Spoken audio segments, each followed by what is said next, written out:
ایک شخص تھا جو پرندوں کے گھونسلے سے بچے نکالتا تھا، تو موسیٰ علیہ السلام کے پاس آئے، پرندے سارے یہ ہمارے بچے نکال کے لے جاتا ہے۔ آپ نے انہیں بلایا، منع کیا، اس نے کہا میں آئندہ نہیں نکالوں گا۔ وہ پھر نکال کے لے گیا، پھر منع کیا، پھر نکال کے لے گیا۔ آخرکار آپ نے فرمایا کل وہ اگر نکالے گا تو مارا جائے گا۔ اس نے پھر نکالا اور چلا گیا، تو پرندے پھر حاضر ہوئے، تو آپ نے اسے بلایا، فرمایا لگتا ہے کل تو نے کوئی صدقہ کیا ہے، کچھ کیا؟ اس نے کہا میں اوپر چڑھا ہوا تھا، درختوں کے پرندوں کے بچے نکال رہا تھا، ایک سائل آیا، درخت کے ساتھ میری روٹی بندھی ہوئی تھی جو دوپہر کی روٹی تھی، میں نے کہا میرے پاس کچھ نہیں، یہ روٹی کھول کے لے جا۔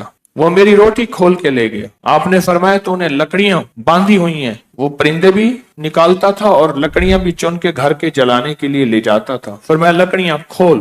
آپ نے لکڑیاں کھولی تو کالا بہت بڑا سانپ ان لکڑیوں میں تھا، اس کے منہ میں لگام تھی، اس کا منہ بند کیا ہوا تھا۔ فرمایا تیرے صدقے نے اس سانپ کی زبان کو اور منہ کو بند کر دیا ہے، ورنہ آج تیرے اوپر یہ کالا سانپ مسلط تھا۔